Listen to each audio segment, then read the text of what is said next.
Fraser कहते हैं कि जब मैं 8 साल का था तो मेरे घर के सामने एक फार्मर रहता था जिसका चिकन का फार्म था। पता नहीं क्यों मुझे ये बिजनेस बहुत अच्छा लगा। मुझे लगा कि इस बिजनेस में तो बहुत कम एफर्ट है, बस चिकन्स को खाना खाने के लिए खाना दो और उसके बाद उनके अंडे मार्केट में बेच दो। तो मैं ये सोचकर उस फार्मर के पास गया और उससे रिक्वेस्ट करी कि वो मुझे कुछ अंडे दे दे, और उस फार्मर ने हमें एक बॉक्स में काफी सारे अंडे फ्री में दे दिए। उसके बाद मैं अपने पेरेंट्स के पास गया और उन्हें अपना नया बिजनेस प्लान बताया कि इन एग्स को मैं हैच करूंगा जिससे मुर्गियां पैदा होंगी और जब वो अंडे देगी तो मैं उसे बेच दूंगा।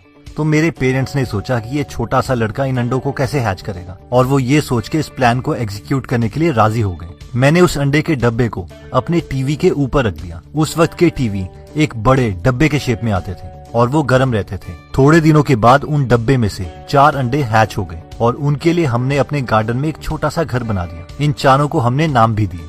जब उन्होंने अंडे देना स्टार्ट कर दिया तो मैंने उन अंडों को अपने पड़ोसियों को सेल करना स्टार्ट कर दिया। लेकिन एक दिन जब मैं स्कूल से घर आया तो मुझे पता चला कि एक फॉक्स ने सारी मुर्गियों को खा लिया है। उस दिन मैं बहुत दुखी हुआ। ये मेरे बचपन का सबसे पहला बिजनेस था जिसे मैंने ऑलमोस्ट 0 इन्वेस्टमेंट से स्टार्ट किया था। इसके बाद भी मैंने कई बिजनेसेस स्टार्ट किए, लेकिन फिर मैंने एक फुल फ्लैज कंपनी खोली जिसे मैं आज भी चला रहा हूँ और जिसने मुझे मिलियनेयर बनाया था। एक बार मैं स्कूल की छुट्टियों पर अपनी ग्रैंडमदर से मिलने गाँव गया था। वहाँ पर मैंने देखा कि मेरी ग्रैंडमदर हमेशा की तरह जैम बना रही थी। वो बहुत ही टेस्टी जैम बनाती थी। मुझे पता नहीं क्यों उस दिन जैम बहुत टेस्टी लगा और मैंने अपनी ग्रैंडमदर से कहा कि मुझे भी ये जैम बनाना सिखाओ। उस दिन हमने कई घंटों तक जैम बनाया और उसे जार्स में भर दिया। उसके बाद मैं भाग के सुपरमार्केट गया और फ्रूट्स लेके आया और खुद दोबारा से जैम बनाई। और इससे पहले कि जैम ठंडी भी हो, मैं उस जैम को अपने पड़ोसियों के पास लेके गया और उनसे पूछा कि उन्हें मेरी बनाई हुई जैम कैसी लगी। मेरे पड़ोसियों ने मुझे कहा कि उन्हें मेरी बनाई हुई जैम बहुत टेस्टी लगी है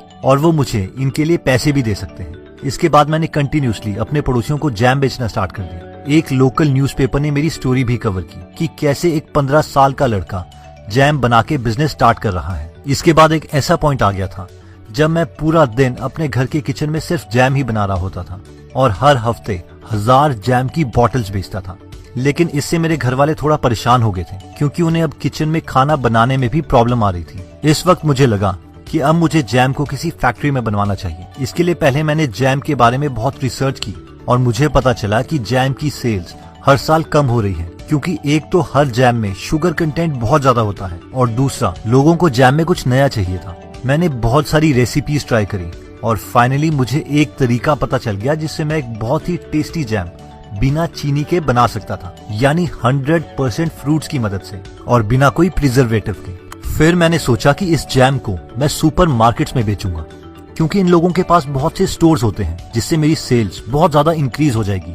मैं एक वेटरोज नाम के सुपरमार्केट चेन के पास गया जो मेरे जैसे नए लोगों को अपने प्रोडक्ट्स बेचने का चांस देते थे।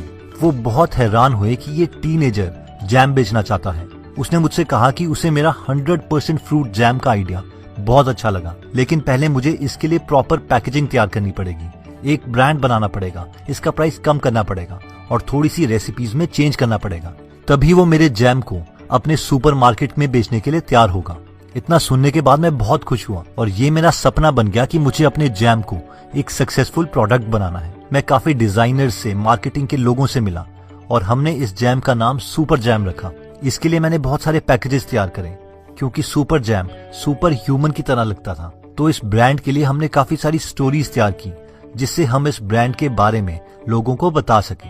फिर मैं जैम की फैक्ट्रीज के चक्कर काटने लग गया ताकि वो मेरे लिए जैम बनाने के लिए तैयार हो जाएं, जिससे मैं लार्ज स्केल में जैम प्रोड्यूस कर सकूं। ज्यादातर हर फैक्ट्री ओनर ने मुझे जैम बनाने के लिए मना कर दिया। किसी को मेरे प्रोडक्ट पर विश्वास नहीं था। कोई सोचता था कि मैं 17 साल का एक लड़का हूँ और मुझे बिजनेस के बारे में कुछ नहीं पता। लेकिन एक जैम ओनर मेरे आइडिया को ट्राई करने के लिए रेडी हो गया क्योंकि उनकी जैम की सेल्स कम हो रही थी और उनकी कई मशीन्स फ्री थी जिससे मेरी जैम रेसिपीज ट्राई की जा सके। अब जैसे ही मैं अपने नए बनाए हुए जैम्स का स्टॉक उस सुपरमार्केट वेटरोज में लेके गया तो उन्होंने मेरी हर चीज को मना कर दिया। उन्होंने कहा कि जिस फैक्ट्री से मैं जैम बनवा रहा हूँ वो बहुत कॉस्टली है जिसकी वजह से प्रॉफिट मार्जिन कम रहेगा। मेरी ब्रांडिंग का तरीका भी उन्हें पसंद नहीं आया, इवन कि उनको मेरी जैम का टेस्ट भी अच्छा नहीं लगा और इस चीज पर मैंने ऑलमोस्ट 1 साल वेस्ट कर दिया था। थोड़े दिन मैं परेशान रहा, लेकिन मैंने फिर से ट्राई करने की सोची। मैं दोबारा एक्सपर्ट से मिला और उन्होंने मुझे पैकेजिंग की इम्पोर्टेंस के बारे में बताया कि किस तरीके से एक अच्छी पैकेजिंग प्रोडक्ट की परसीव्ड वैल्यू को बहुत बड़ा कर सकती है। उन्होंने मुझे ऐसे एग्जाम्पल्स बताए जहां पर एक पैकेजिंग को चेंज करके सेल्स बहुत बढ़ गई थी।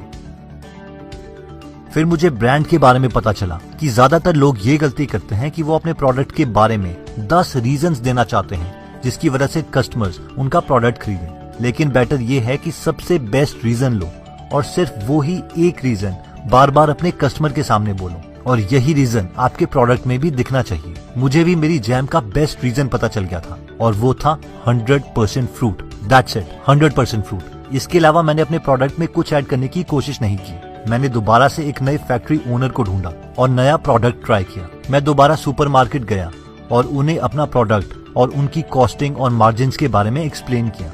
इस बार उन्हें मेरा प्रोडक्ट पसंद आ गया और हमने पहले ही दिन फैक्ट्री में 50,000 जार्स बनवाए। ये मेरी सक्सेस का दिन था।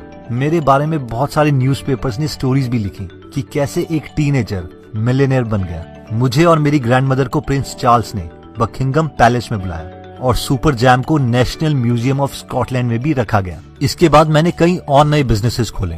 मैंने एनवलप में कॉफी का बिजनेस खोला, मैंने बियर का सब्सक्रिप्शन बिजनेस खोला और मैंने ओट्स का बिजनेस भी खोला। मेरे बहुत सारे आइडियाज फेल भी हुए, लेकिन इनसे मैंने बहुत सारे लेसन सीखे जो मैं आपको आज बताना चाहता हूँ। तो सबसे पहला लेसन जो ऑथर बताते हैं वो है वॉन्टरप्रेन्योरशिप। ऑथर कहते हैं कि वॉन्टरप्रेन्योर्स वो लोग हैं जो लोग बिजनेस के बारे में बहुत स्टडी करते हैं। ये लोग बुक्स पढ़ते हैं, कॉन्फ्रेंसेस अटेंड करते हैं और बहुत रिसर्च करते हैं। इन्हें ये भी पता होता है कि इस हफ्ते कौन सा सबसे सक्सेसफुल बिजनेस आइडिया है, लेकिन ये लोग कुछ भी एग्जीक्यूट नहीं करते। इन्हें हमेशा ये लगता है कि अगर इन्होंने कुछ ट्राई किया और फिर वो चला नहीं तो क्या होगा। ऑथर ऐसे लोगों को वॉन्टरप्रेन्योर्स कहते हैं और बोलते हैं कि हमें अपने आइडियाज एग्जीक्यूट करने से नहीं डरना चाहिए।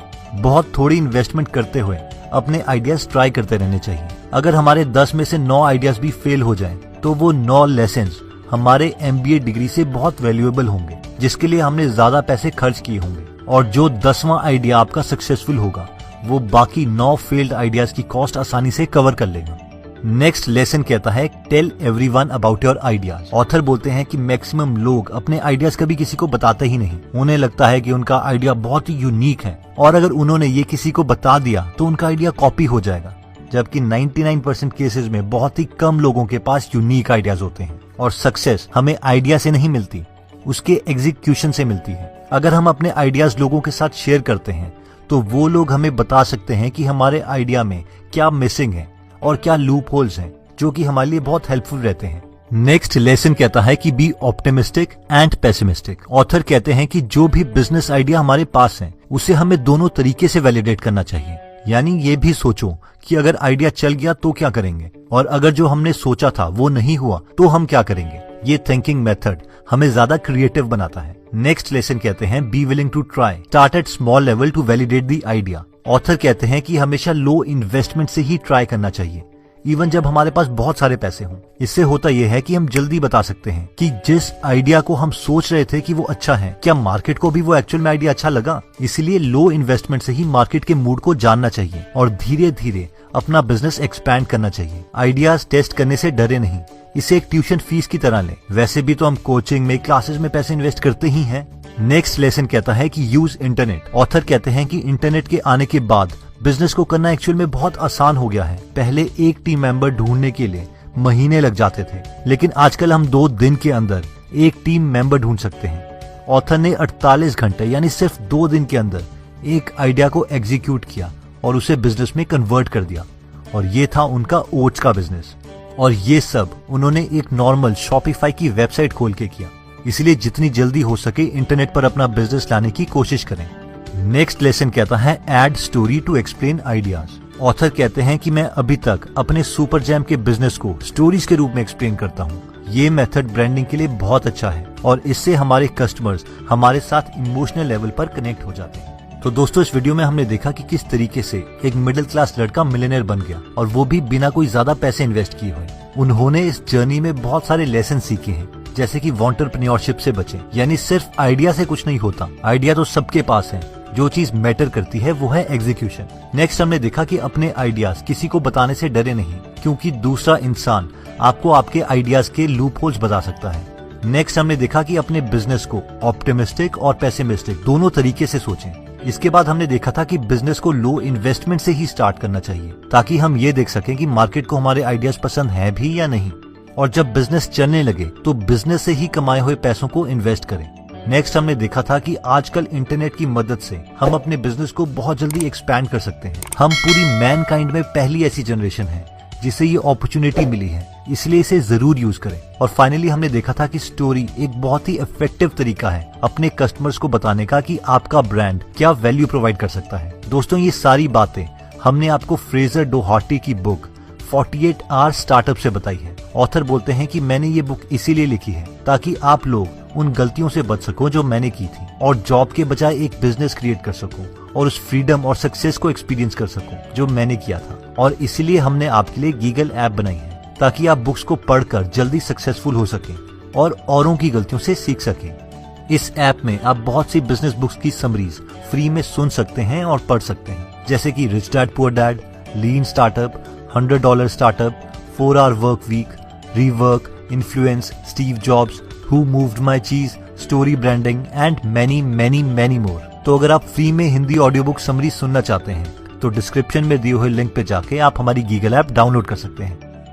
दोस्तों, इस बुक में और भी काफी इंटरेस्टिंग टिप्स दिए गए हैं। अगर आप ये पूरी बुक पढ़ना चाहते हैं तो डिस्क्रिप्शन में दिए हुए लिंक पे जाके आप ये बुक खरीद सकते हैं। आप 2 फुल बुक्स को भी फ्री में सुन सकते हैं, जिसके लिए मैंने लिंक डिस्क्रिप्शन में दे दिया है। अगर आप हमारी वीडियोस मिस नहीं करना चाहते तो हमारा पेज लाइक करने के बाद 3 डॉट्स के बटन को प्रेस करके फॉलो के बटन को सिलेक्ट कीजिए और फाइनली सी फर्स्ट के ऑप्शन को सिलेक्ट कर लीजिए। इससे आपको हमारी हर पोस्ट मिलती रहेगी। जय हिंद।